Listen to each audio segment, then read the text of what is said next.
Hello friends, welcome to elite classroom. সাম্প্রতিক যে সকল পরীক্ষাগুলি রয়েছে, যেমন ওয়েস্ট বেঙ্গল পুলিশ কনস্টেবল এবং সাব ইন্সপেক্টর, WBCS প্রিলি এবং এক্সাইজ মেন এক্সাম, এই পরীক্ষাগুলোকে লক্ষ্য করে এলিট ক্লাসরুম তোমাদের জন্য নিয়ে এসেছে চ্যাপ্টার ওয়াইজ রিজনিং ক্লাস। অনেকগুলো টপিক আমার কভার করা হয়ে গেছে। যারা দেখোনি অবশ্যই দেখবে, ভিডিওর প্লেলিস্টে চলে যাও, ওখানে দেখতে পারো, অথবা আগের ক্লাসটি অর্থাৎ আগের ভিডিওটি দেখার জন্য ডেসক্রিপশন বক্সে চলে যাও, ওখানে লিঙ্ক দেওয়া থাকবে। তো আজকে আমার আলোচ্য বিষয় যেটা ক্যালেন্ডার, তোমাদের ম্যাথমেটিক্সের পার্টেও থাকে এবং রিজনিং পার্টেও প্রশ্ন এসে থাকে।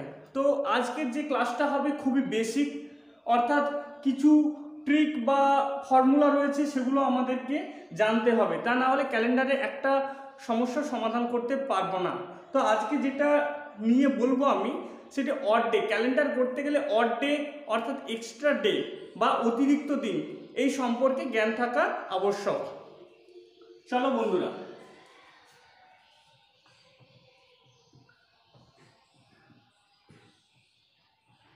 এক বছর সমান কত দিন?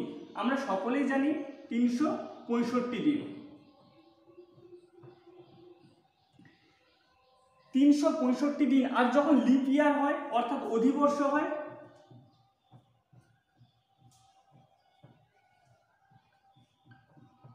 অধিবর্ষ যখন হয়ে যাবে তখন একদিন বেড়ে যায়, অর্থাৎ 366 দিন। এরপর এক বছরের 365 দিন আমরা জানি, কিন্তু এই বছরটিতে অর্থাৎ একটি বছরের অতিরিক্ত দিন কটি? একটি বছরের অতিরিক্ত দিন নির্ণয় করতে হবে আমাদেরকে। একটি বছরের অতিরিক্ত দিন নির্ণয় করতে হবে। সাধারণত নর্মাল যেসব নর্মাল ইয়ার,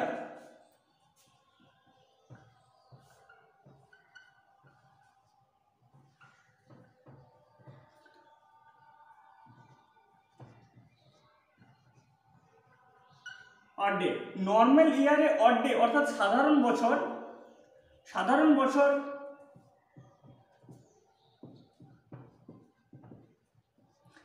বছরে অড ডে থাকে কটা? একটা। আর লিপ ইয়ার,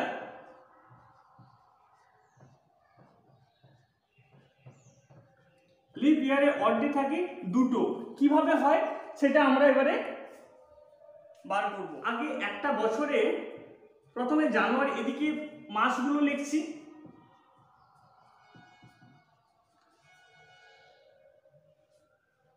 আর এদিকে লিখছি অড ডে।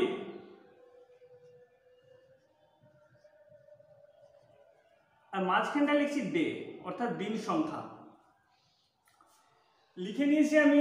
এরপর প্রত্যেকটি মাসের অড ডে নির্ণয় করব। প্রথমে রয়েছে জানুয়ারি মাসে, জানুয়ারি মাসের অড ডে নির্ণয় করব। 7 দিয়ে অড ডে নির্ণয় করতে হলে 7 দিয়ে ভাগ দিতে হয়। 31, 4 7 7 4 28 3। তো এখানে কি 4টি সপ্তাহ রয়েছে, সপ্তাহ, আর 3টি কি অড ডে। জানুয়ারি মাসের অড ডে কটা হলো? 3টে অড ডে রয়েছে। এরপর বা অতিরিক্ত দিন, অড ডে মানে অতিরিক্ত দিন।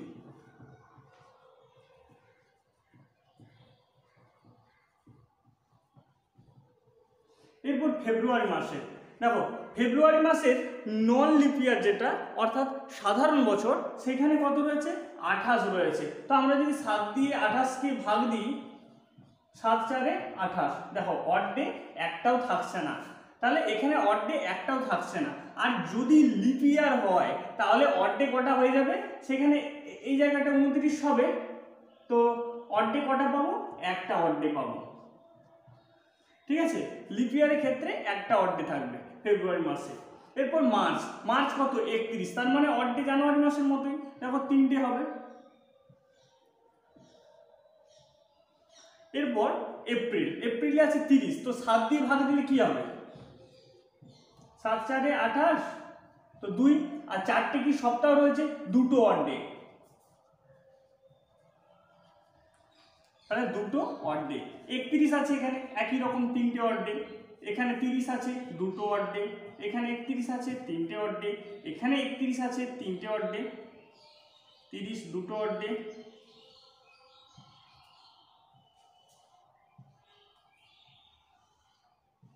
তাহলে অড ডেগুলো আমরা নির্ণয় করে নিয়েছি। এরপর একটা বছরে কটা সপ্তাহ থাকে? 52টা সপ্তাহ। কিন্তু দেখো আমাদের 12টা মাস রয়েছে, এগুলো মুছে দিচ্ছি বন্ধুরা, এগুলো মুছে দিচ্ছি। একটা মাসে কতগুলো সপ্তাহ থাকে? 52টা সপ্তাহ থাকে। আর এখানে কটা মাস আছে? 12টা মাস। তাহলে প্রত্যেকটা মাসে 4টে করে সপ্তাহ আমরা জানি। 12 × 4 48, 48টি সপ্তাহ। কিন্তু আমরা 52টা জানি, তাই তো? 52টা কিভাবে আসলো? অড ডেগুলোকে যোগ করো। কটা 3 আসে আগে যোগ করে নিই। 1টা 2টা 3টা 4টা 5টা 6টা 7টা, 7 3 কত? 21। কটা 2 আছে এরপর সেগুলোকে দেখি কটা 2 আছে। 1টা 2টা 3টা 4টা, 4 2 কত? 8। দেখো যদি আমরা নন লিপ ইয়ার ধরা হয়, নন লিপ ইয়ারের ক্ষেত্রে 29, একে আবার কত দিয়ে ভাগ দেব? 7 দিয়ে। এক্সট্রা দিন অর্থাৎ অতিরিক্ত দিন নির্ণয়ের ক্ষেত্রে 7 দিয়ে ভাগ দিতে হবে। 7 4 কত? 28। 1। দেখো সেই আবার একটা 4 সপ্তাহ বেরিয়ে গেল। তাহলে 48-এর সঙ্গে 4 যোগ দাও, কত হবে? 52। দেখো 52 সপ্তাহ আমাদের বেরিয়ে যাচ্ছে। আর যে একটা অতিরিক্ত দিন পড়ে রইল অড ডে, দেখো এই অড ডেটা হচ্ছে আমাদের 365 দিন।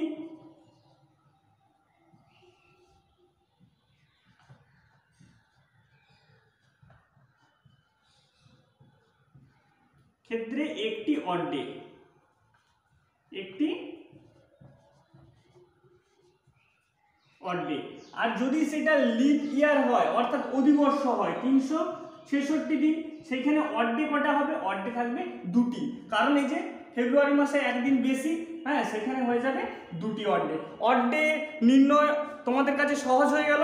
এরপর আমরা জানবো যে লিপ ইয়ার কোন বছরগুলোকে বলা হয়। লিপ ইয়ার কোন বছরগুলোকে বলা হয়? যেগুলোকে 4 দিয়ে ভাগ যাবে, ঠিক আছে? যেগুলোকে 4 দিয়ে ভাগ যাবে সেগুলো হচ্ছে লিপ ইয়ার। কিন্তু যেই সব সালগুলির শেষে 1-এর অধিক শূন্য থাকে সেগুলোকে 4 দিয়ে ভাগ করলে হবে না, সেগুলোকে 400 দ্বারা ভাগ করতে হবে। যদি 400 দ্বারা ভাগ করলে ভাগশেষ না থাকে তবে সেগুলো হবে লিপ ইয়ার অর্থাৎ অধিবর্ষ। কতগুলো এক্সাম্পল তোমাদের সামনে তুলে দিলাম। দেখো আমি কি বলেছিলাম? যে সালগুলোর শেষে এক বা একাধিক, এক না, যেসব সালগুলো একাধিক শূন্য থাকবে, যে সকল সালগুলো 1-এর অধিক শূন্য থাকবে সেই ক্ষেত্রে 4 দ্বারা ভাগ যাবে না, তখন কি দিয়ে ভাগ করতে হবে? 400 দিয়ে ভাগ করতে হবে। তো লিখে নাও তোমরা, যেই সব বছরগুলির শেষে একাধিক শূন্য থাকে তাকে 400 দ্বারা ভাগ করতে হয়। যেমন দেখো 400, 800, 1200, 1600, এগুলোকে দেখবে 4 দিয়ে ভাগ করলে হবে না। 400-কে আমি 4 দিয়ে ভাগ করছি, হয়ে যাবে, কিন্তু এটা আমরা গণ্য বলে মেনে নেব না। আমাদেরকে 400 দিয়ে ভাগ করতে হবে, ঠিক আছে? 400 দিয়ে ভাগ করতে হবে। যদি ভাগশেষ না থাকে তবেই হবে লিপ ইয়ার।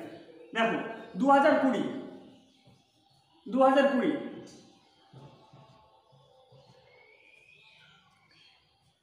একে 4 দিয়ে ভাগ করতে হবে, কারণ শেষে তো একটা শূন্য আছে, তাই না? 4 দিয়ে ভাগ করতে হবে। 4 5 20, 2 নামলো 4 0 0 2, 4 5 20। দেখো ভাগশেষ নেই, তো এই 2020 এটা হবে কি? লিপ ইয়ার। আর 2021 একে 4 দিয়ে ভাগ করলে ভাগশেষ রয়ে যাবে, তাই এই জন্য একে অধিবর্ষ ধরা হবে না, একে অধিবর্ষ ধরা হবে না। 4 দিয়ে ভাগ করি, 4 5 20, 4 0 0 2 1, 4 5 20।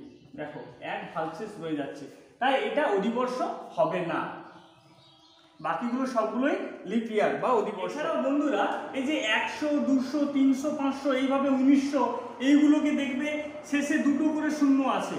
400 দিয়ে ভাগ করলে ভাগ যাবে না, ভাগশেষ রয়ে যাবে। তো এই বছরগুলি নন লিপ ইয়ার, অর্থাৎ সাধারণ বছরের মধ্যে পড়ছে, লিপ ইয়ার হবে না, লিপ ইয়ার বছর হবে না। এরপর বন্ধুরা 100টি বছরের অতিরিক্ত দিন কটি থাকে ওটা আমরা নির্ণয় করব। দেখো 100টি বছরের অতিরিক্ত দিন, 100টি বছরের মধ্যে নন লিপ ইয়ার অর্থাৎ সাধারণ বছর কটা থাকে, 76টি সাধারণ বছর থাকে। আর লিপ ইয়ার কটি থাকে, লিপ ইয়ার থাকে 24টি। এরপর এদেরকে 76-এর ক্ষেত্রে অতিরিক্ত সাধারণ বছরগুলোতে অতিরিক্ত দিন কটা থাকে, একটা করে অতিরিক্ত দিন থাকে, তাহলে 76 গুণিত 1, ঠিক আছে।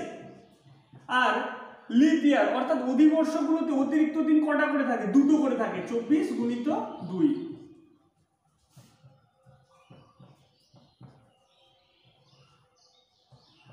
আটচল্লিশ, 814 4 হতে থাকবে 1, 7 4 11 1 12, কটা হলো আমাদের, কতগুলো দিন বেরালো, 124টি দিন বেরিয়েছে। এরপরে একে আমরা অতিরিক্ত দিন নির্ণয় করার ক্ষেত্রে আগেই বলেছি 7 দিয়ে ভাগ করতে হবে। 7 একে 7, 7 5 12, 7 7 49। দেখো বন্ধুরা 17টি সপ্তাহ বেরিয়েছে, 17টি সপ্তাহ। আর 5টি কি বেরিয়েছে, অড ডে। তাহলে এখানে কটি অড ডে বেরোবে, 17টি সপ্তাহ এবং কটি অড ডে, এক্সট্রা ডে হচ্ছে 5টি।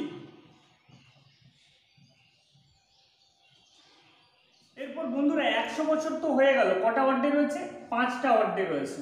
100 বছরে 5টা অড ডে রয়েছে। 200 বছরে 5 গুণিত 2, 10টি অড ডে, 10কে একই রকম ভাবে 7 দিয়ে ভাগ করবে।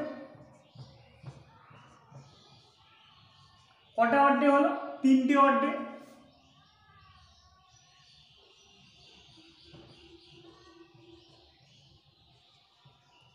Odd day. আবার 300টা বছরে 5 গুণিত 3, 15, 7 2 14, কটা অড ডে বেরিয়ে গেল, একটা অড ডে।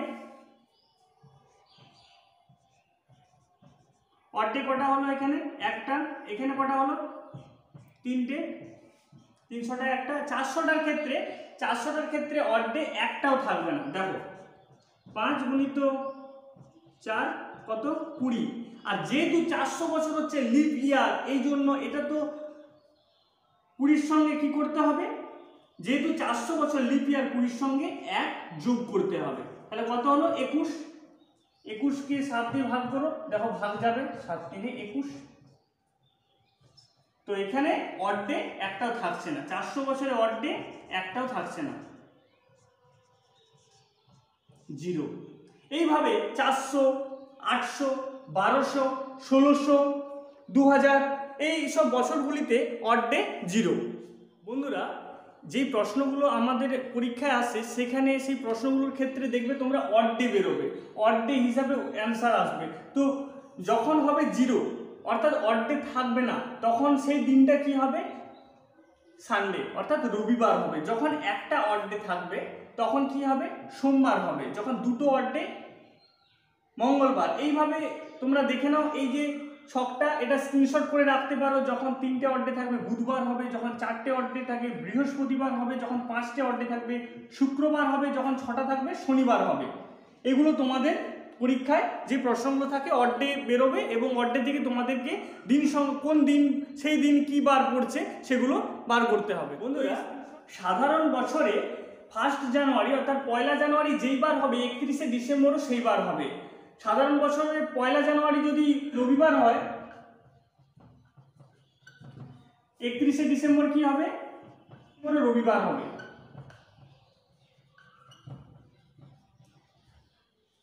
আর অধিবর্ষের ক্ষেত্রে, অধিবর্ষের 1 জানুয়ারি যদি রবিবার হয়, তাহলে সেই ক্ষেত্রে 31 ডিসেম্বর কি হবে, সোমবার হয়ে যাবে, সোমবার হয়ে যাবে। অধিবর্ষের ক্ষেত্রে একদিন বাড়বে, অর্থাৎ ঠিক পরের দিন রবিবার থাকলে সোমবার হয়ে যাবে। বন্ধুরা, ভিডিও যদি ভালো লাগে ভিডিওতে করতে পারো লাইক, চ্যানেলে যদি প্রথম এসে থাকো চ্যানেলটি করতে পারো সাবস্ক্রাইব, ক্লাসটি প্রচুর পরিমাণে বন্ধুদের সাথে শেয়ার করে দাও এবং অবশ্যই কমেন্ট করো ক্লাসটি কেমন লাগলো। কমেন্ট সেকশনে অবশ্যই কমেন্ট করবে। সকলেই ভালো থেকো। ভিডিও প্রথম থেকে শেষ পর্যন্ত দেখার জন্য অনেক অনেক ধন্যবাদ। Best of luck. জয় হিন্দ।